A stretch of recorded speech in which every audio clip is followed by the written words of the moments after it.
السلام علیکم ورحمۃ اللہ وبرکاتہ۔ بسم اللہ الرحمن الرحیم، والصلاة والسلام علی رسولہ الکریم وعلی آلہ وصحبہ اجمعین، اما بعد۔ اللہ تعالیٰ نے انبیاء کو بھیجا کہ وہ زندگی گزارنے کا طریقہ بتاتے تھے۔ میں نے 2-3 دن پہلے بتایا تھا کہ ہر مخلوق اپنی زندگی کا طریقہ انڈے سے نکلتے ہی اسے معلوم ہوتا ہے، ماں کے پیٹ سے نکلتے ہی اسے معلوم ہوتا ہے، لیکن انسان جاہل پیدا ہوتا ہے، اسے سیکھنا پڑتا ہے۔ تو انسانوں کو سکھانا اتنا عظیم کام ہے، اس کے لیے اللہ نے 1,24,000 انبیاء کو بھیجا۔ انبیاء انسانیت کی معراج ہوتے تھے، وہ ایک نمونہ آئیڈیل ہوتے تھے، اس کو فالو کیا جاتا تھا۔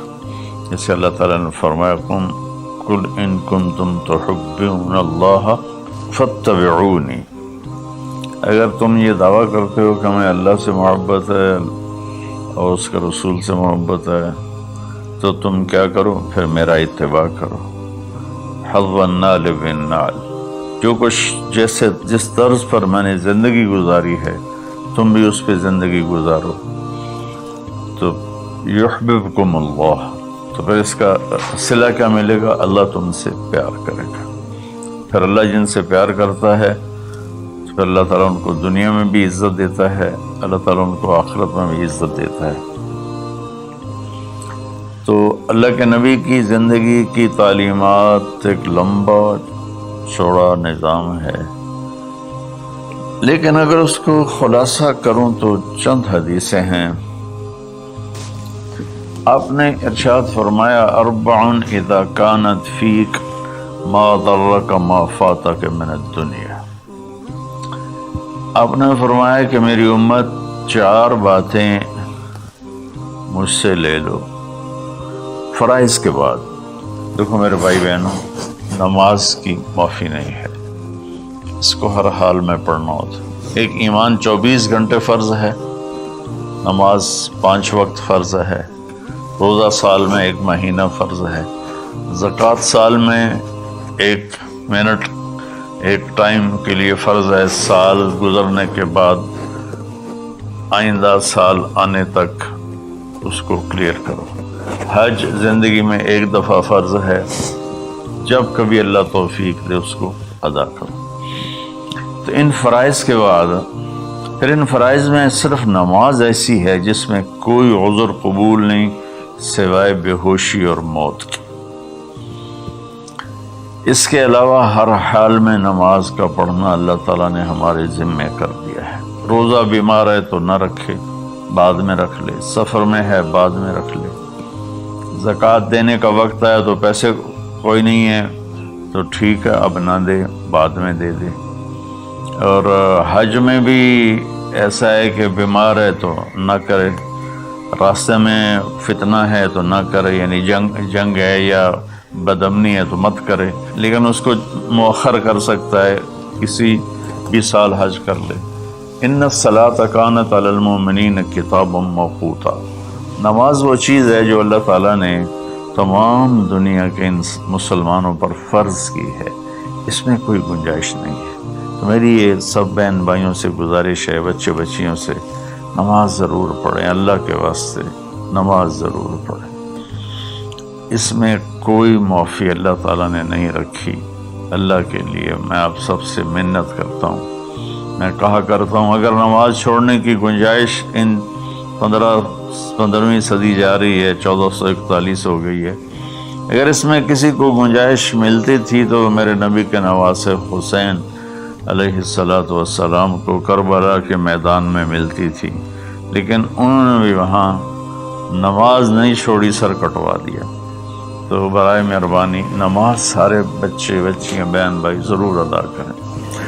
تو وہ حدیث یہ تھی، اس کے بعد نماز، روزہ، حج، زکوٰۃ کے بعد، زکوٰۃ اور حج مالداروں پر ہے، اس کے بعد یہ ایک حدیث پر میں عمل کر لوں، یہ سامعین عمل کر لیں، جہاں تک میرا پیغام پہنچے وہ عمل کر لیں، تو میرے نبی کا فرمان ہے تمہارا دنیا میں کوئی نقصان نہیں ہے، تمہیں دنیا میں کوئی چیز نقصان نہیں پہنچا سکتی، تم پرامن رہو گے، اللہ کے سائے میں رہو گے، اور جب دنیا یہ ہے تو آخرت پھر یقیناً اللہ تعالیٰ ان کا ساتھی بن جاتا ہے۔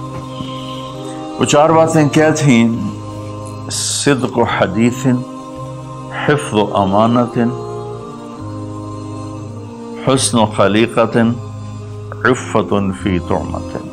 4 باتیں آپ نے ارشاد فرمایا ہمیشہ سچ بولنا، جھوٹ نہ بولنا، کہ میرے نبی کا فرمان ہے کہ مسلمان جھوٹ نہیں بول سکتا ہے۔ ایک صحابی نے پوچھا یا رسول اللہ یکون المومن جبانا، کیا یہ ممکن ہے کوئی مسلمان بزدل ہو؟ بزدل، بز کہتے ہیں بکری کو، اور آگے دل، بکری کے دل والا، تو بکری سب سے ڈرپوک جانور ہے، تو اس کو پھر جو آدمی ڈرنے والا ہو اس پر لگا دیتے ہیں۔ تو کیا ہو سکتا ہے کہ کوئی ایمان والا بزدل ہو؟ آپ نے کہا بخیل ہو، کنجوس، اور شوم جس کو ہم پنجابی میں کہتے ہیں، پشتو میں بھی کہتے ہیں شوم، تو کیا شوم ہو سکتا ہے؟ میں کہا ہاں۔ پھر پوچھا جھوٹ بول سکتا ہے؟ کہا نہیں یا رسول اللہ۔ آپ نے کہا نہیں میرے بھائی، میرا امتی جھوٹ نہیں بول سکتا۔ پہلی حدیث صاحب نے فرمائی کہ مسلمان کی زندگی کی پہلی بات یہ ہے کہ جھوٹ نہ بولے۔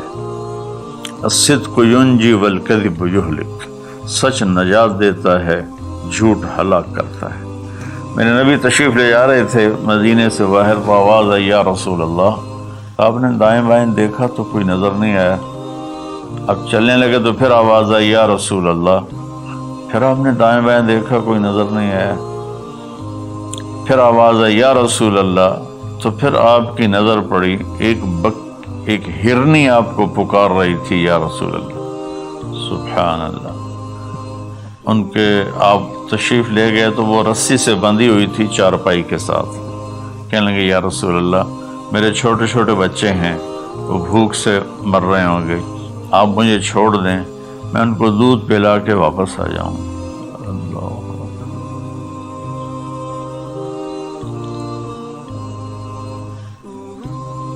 ایک جانور اطاعت کے لیے اتنا بڑا جذبہ دکھا رہا ہے کہ میں آ جاؤں گی، اور اسے پتہ ہے کہ میں آؤں گی تو پھر میرے ساتھ کیا ہوگا، میں پھر کبھی دوبارہ واپس نہیں جا سکوں گی، مجھے ذبح کیا جائے گا، مجھے پکایا جائے گا، کھایا جائے گا۔ آپ نے فرمایا اب تو پرائی ہے، امانت ہے، میں تجھے کیسے چھوڑ دوں، اور اگر تو واپس نہ آئی تو پھر اس کی کیا گارنٹی ہے؟ کہ یا رسول اللہ اگر میں واپس نہ آؤں تو مجھے وہ عذاب ہو جو اللہ کے نافرمان بندوں کو ہوتا ہے، مجھے وہ عذاب ہو آخرت میں جہنم کا۔ تو آپ نے اس کی رسی کھول دی اور وہ دوڑ لگا دی اس نے، اور آپ وہیں تشریف فرما ہو کے دیر ہوتی چلی گئی تو آپ کی تشویش بڑھتی گئی۔ وہ جو مالک مکان تھے وہ بھی نہیں موجود تھے، کہیں باہر ہوں گے۔ کافی دیر کے بعد آپ نے دیکھا وہ پہاڑ کی چوٹی سے نیچے آ رہی تھی، اور بھاگتے بھاگتے میرے نبی کے قدموں میں آ کے سر رکھ لیا، یا رسول اللہ میں حاضر۔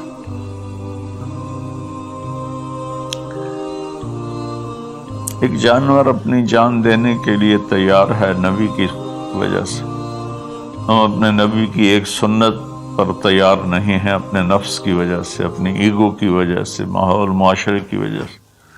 آپ نے اس کو پھر رسی سے باندھ دیا اور وہیں بیٹھ گئے۔ کچھ دیر کے بعد مالک آیا، اس نے دیکھا اللہ کے نبی کو، جیسے یہ ہمارے دیہاتوں میں ہوتا ہے، جو میں اپنے گاؤں میں ہوں تو کچھ لوگ اپنے جو یہاں زمین ہوتی ہے نا وہاں چھوٹے چھوٹے مکان بنا لیتے ہیں اور وہیں رہتے ہیں. تو یہ صحابی بھی ایسے ہی تھے کہ انہوں مدینے سے باہر مکان بنایا ہوا تھا، بکریاں تھیں، ریوڑ تھے. تو اس نے حیرت کا اظہار کیا، یا رسول اللہ آپ یہاں کیسے تشریف لائے؟ کہا میں ایک درخواست کرنا چاہتا ہوں. تو ان کی یا رسول اللہ فرمائیے درخواست کا کیا مطلب؟ کہ یہ ہرنی مجھے ہدیہ کر دو، مجھے دے دو. وہ حیران ہو کر کہنے لگے یا رسول اللہ آپ پر تو جان مال عزت آبرو اولاد ہر شے قربان ہے، یہ بکری کی کیا حیثیت، یہ ہرنے کی کیا حیثیت؟ آپ نے کہا بس مجھے یہی چاہیے. سبحان اللہ. تو آپ نے بکری کی ہرنے کی رسی کو کھولا، کا الحقی بے اولاد بے اہلک، کہ ہرنی جاؤ اور اپنے بچوں سے مل جاؤ. اس نے ایک چھلانگ لگائی. الصدق ینجی والکذب یہلک، سچ نجات دیتا ہے، جھوٹ ہلاک کرتا ہے. اس نے یوں آپ کے سامنے رکوع کیا اور سجدے میں جیسے جاتے ہیں سر زمین تک اس نے رکھا، پھر یوں اٹھایا اور آگے کو چل پڑی. پھر تھوڑی دور گئی، پھر پیچھے مڑ کے آپ کو دیکھا، پھر آپ کے سامنے یوں سر جھکا، پھر یوں سر اوپر کیا، پھر چلی. پھر تھوڑی دیر کے بعد رک کر پیچھے مڑ کے آپ کو ایسے سجدہ شکر جیسے کہتے ہیں. جب تک وہ اللہ کے نبی کی آنکھوں سے غائب نہیں ہوئی، وہ اس طرح کرتے کرتے کرتے پہاڑوں میں غائب ہو گئی.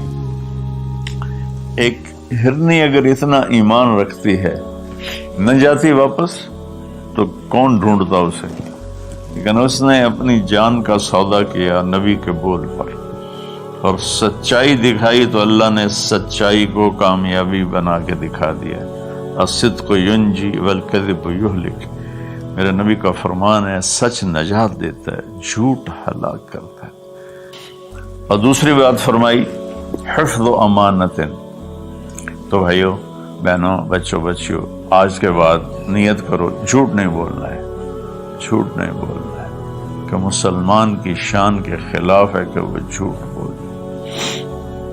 اتنی ہماری یہ عادت ہو جائے کہ ہماری بات کو سن کر اگلا فوراً مان جائے کہ یہ تو کبھی جھوٹ بولتا ہی نہیں، پھر آپ دیکھو اللہ آپ کی عزت کیسے کرائے گا. دوسرا فرمایا حفظ و امانت. دیکھو میری امت زندگی میں امانت دار، امانت کی حفاظت کرنا. کیا مطلب؟ کسی کو دھوکہ نہ دینا، کسی کے ساتھ فراڈ نہ کرنا، کسی کے ساتھ دو نمبری نہ کرنا.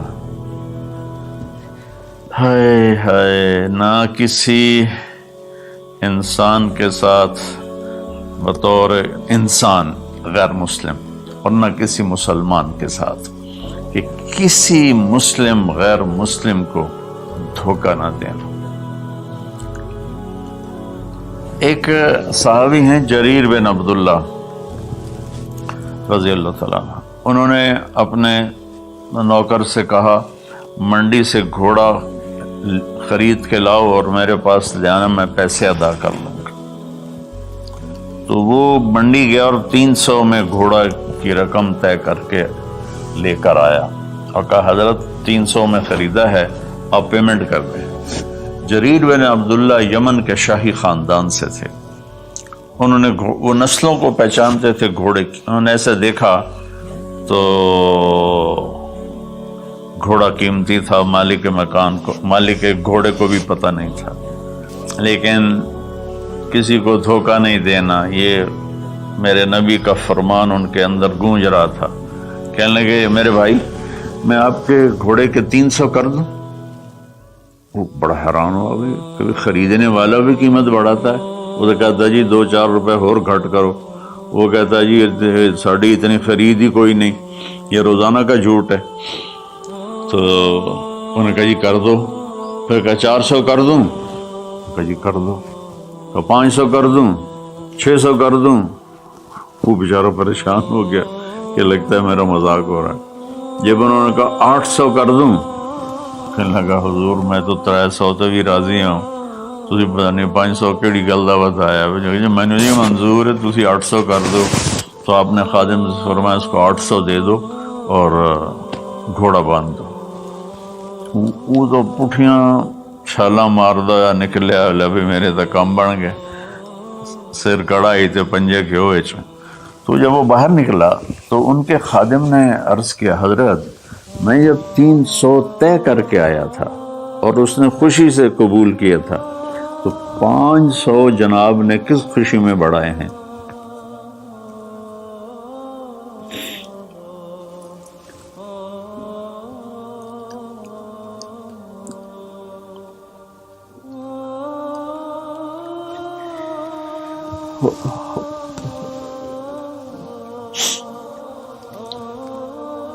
تو آپ نے فرمایا کہ میرے دوست اس کا گھوڑا 300 کا نہیں تھا، 800 کا تھا، اسے اپنے گھوڑے کی قیمت کا خود بھی پتہ نہیں تھا، تو میں 300 میں لیتا تو یہ دھوکہ ہوتا، اور میں نے اپنے نبی کے ہاتھوں میں ہاتھ دے کر عہد کیا تھا، میرے نبی نے مجھ سے فرمایا تھا جریر زندگی بھر کسی کو دھوکہ نہ دینا، سب کی خیر خواہی چاہنا۔ دوسری صفت میرے نبی نے فرمایا حفظ و امانت، کسی کو دھوکہ نہ دینا۔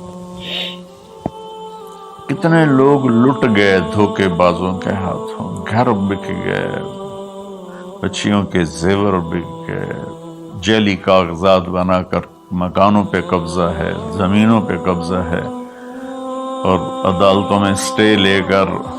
دوسری صفت میرے نبی نے فرمایا حفظ و امانت ہے۔ آپ نے فرمایا یتب المومن علی الخصال کلہا الا الکذب والخیانہ، کہ میرا امتی ہر گناہ کر سکتا ہے، 2 کبھی نہیں کرے گا، ایک دھوکہ کبھی نہیں دے گا، ایک جھوٹ کبھی نہیں بولے گا۔ تو آج رمضان کے مبارک مہینے میں 2 باتیں طے کر رہے ہیں، جھوٹ نہیں بولنا ہے، فراڈ نہیں کرنا ہے، دھوکہ نہیں دینا ہے، دیانتداری سے کام کرنا ہے، چاہے تاجر ہے، بزنس مین ہے، ریڑھی والا ہے، ٹانگے والا ہے، جہاز والا ہے، نیچے سے لے کر اوپر کی سطح تک ہر جگہ دھوکہ دینے کے موقع ہوتے ہیں، یہ کام نہیں کرنا، دیانتداری سے کام کرنا۔ تیسرا فرمایا حسن خلیقت، اپنے اخلاق اچھے کرنا، اپنے بول کو میٹھا کرنا۔ میرے نبی نے فرمایا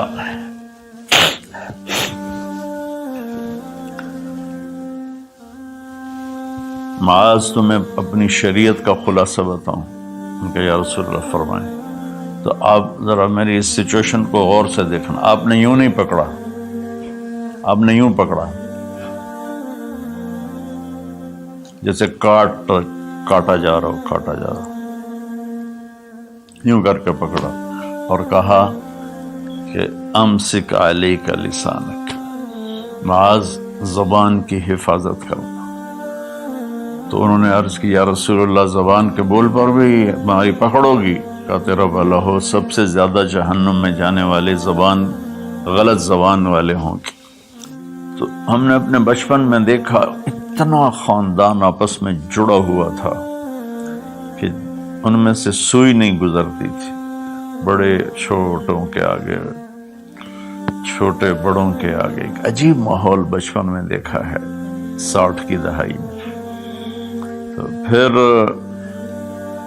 جب زبانیں تند و تیز ہوتی گئیں، تربیت ختم ہوتی گئی، خاندان بکھر گئے، والدین ماں باپ میں فاصلے پیدا ہو گئے، بھائی بہنوں میں فاصلے پیدا ہو گئے، قریبی اور دور کے رشتوں میں فاصلے پیدا ہو گئے، خاندان ٹوٹ گئے۔ تو میری گزارش ہے کہ اپنے اخلاق اچھے اخلاق کی انتہا حیا ہے۔ حیا اچھے اخلاق کا سب سے اوپر والا درجہ ہے۔ حیا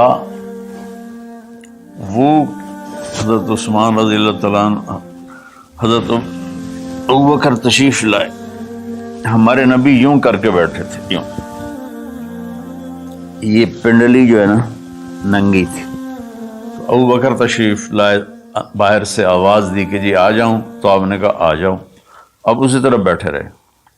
پھر حضرت اٹھ کے چلے گئے تو حضرت عمر رضی اللہ تعالیٰ عنہ علیہ الصلاۃ والسلام تشریف لائے تو انہوں نے پوچھا یا رسول اللہ میں آ جاؤں؟ آپ نے کہا آ جاؤ، آپ ایسے ہی بیٹھے رہے جیسے آپ مجھے دیکھ رہے ہیں۔ آپ شلوار نہیں پہنتے تھے، دھوتی پہنتے تھے۔ تو تھوڑی دیر کے بعد باہر سے آواز آئی حضرت عثمان کی کہ یا رسول اللہ میں اندر آ جاؤں؟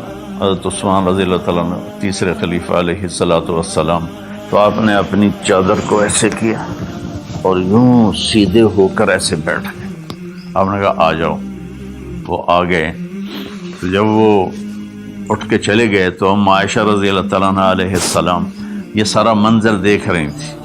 تو آپ نے پوچھا یا رسول اللہ، وہ میرے والد آئے آپ ویسے ہی بیٹھے رہے، عمر آئے آپ ویسے ہی بیٹھے رہے، جب عثمان آئے تو آپ نے کپڑا بھی ٹھیک کیا اور چوکڑی مار کے بیٹھ گئے، اس کی کیا وجہ ہے؟ کہا عائشہ عثمان بڑے حیا والا ہے، یہ اتنے حیا والا ہے کہ اس سے فرشتے بھی حیا کرتے ہیں، تو میں کیوں نہ کروں؟ اگر میں اس طرح ہوتا تو وہ مجھے دیکھ کے ویسے ہی واپس چلا جاتا، وہ ایسے حیا والا ہے۔ تو تیسری بات وہ ہے کہ ہمارے دلوں میں سب سے محبت سے رہنا سیکھیں، پیار سے رہنا سیکھیں، اپنے اخلاق کو ٹھیک کریں، زبان کا بول میٹھا، دل کا جذبہ سچا، تو اس اور حیا پاکدام۔ کبھی کسی غیر محرم پہ نظر پڑے تو آنکھ نیچے ہو جائے، اور اپنی بچیوں سے بھی کہتا ہوں کہ اپنے آپ کو کور کر کے چلو، تو حیا سے ایمان مکمل ہو جائے۔ اور چوتھی بات ہے عفت فی طعمۃ، کہ رزق حلال کمانا۔ رزق حلال کے بارے میں فرمایا وَمَنْ أَمْسَكَ كَأَن بِعَمَلِ يَدِهِ أَمْسَى مَغْفُورًا لَهُ، جو صبح سے شام تک حلال کمانے میں تھکتا ہے اس کے اس دن کے سارے گناہ معاف ہو جاتے ہیں۔ میرے نبی نے فرمایا جس نے دنیا کو طلب کیا، من طلب الدنیا حلالا، رزق حلال، سعیاً علی اہلہ، بچوں پر خرچ کرنے کے لیے، تعطفاً علی جارہ، غریب پڑوسیوں پر خرچ کرنے کے لیے، استعفافاً عن المسألہ، اور ہاتھ پھیلانے سے بچنے کے لیے۔ جو آدمی رزق حلال ان چار چیزوں کی وجہ سے کمائے گا، اللہ تعالیٰ قیامت کے دن اسے اس طرح اٹھائیں گے اور اللہ سے ایسی ملاقات ہوگی کہ اس کا چہرہ 14ویں کی رات کی طرح چمکتا ہوگا، صرف رزق حلال۔ کئی گناہ ایسے ہیں جو عبادت سے معاف نہیں ہوتے، وہ رزق حلال میں تھکنے سے معاف ہوتے۔ سعد بن معاذ بیٹھے ہوئے تھے ایسے کر کے آپ کی محفل میں، تو آپ کی نظر پڑی ان کے ہاتھوں پر، ہتھیلی پر، تو اس میں نشان تھے، مزدور کسی چلاتے ہیں تو نشان پڑ جاتے۔ تو آپ نے کہا سعد یہ کیا ہے؟ کہ رسول اللہ مزدوری کرتا ہوں بچوں کے لیے اپنے باغ میں، تو وہ میرے ہاتھ سخت ہو گئے۔ تو آپ متوجہ تو ہوں گے انشاءاللہ۔ آپ نے ان کا ہاتھ پکڑا یہاں سے اور یہ دیکھیں ایسے بوسہ لیا، پھر کہا بچوں کو حلال کھلاتے ہوئے جو ہاتھ ایسا ہو جائے گا اس پہ جہنم کی آگ حرام ہو جائے گی۔ میرے نبی نے کہا سچا تاجر نبیوں کے ساتھ اٹھایا جائے، کیونکہ تجارت میں سچ بولنا روزانہ ذبح ہونا ہے، تاجر کے جھوٹ سچ کا امتحان ہے۔ باقی اپنی زندگی میں بھی بھائیو رزق حرام سے بچو، رزق حلال کماؤ۔ حلال تھوڑا بھی برکت والا ہے اور حرام زیادہ بھی تباہ کر دیتا ہے۔ اپنی بات کو میں خلاصہ کر کے، سچ بولنا ہے، صدق و حدیث، جھوٹ نہیں بولنا، حفظ و امانت، دیانتداری سے کام کرنا ہے، دھوکہ نہیں دینا، حسن و خلیقت، اچھے اخلاق بنانے ہیں، حیا والا بننا ہے، میٹھے بول والا بننا ہے، عفت فی طعمت، رزق حلال کھانا ہے۔ اس کے بعد آنکھیں بند، پھر موت ایسا ہے اللہ کے رب ہونے کی قسم، یہ مرد یا عورت، اس کے لیے موت سب سے بہترین تحفہ ہوگا، بہترین تحفہ ہوگا کہ جب یہ اللہ کی بارگاہ میں جائے، اللہ اسے ہنس کے ملے گا، خوش ہو کے ملے گا، اور یہ اللہ کو خوش ہو کے ملے گا۔ اللہ مجھے آپ کو عمل کی توفیق بخشے. ومن يسعى إلى العليا سيدركها بما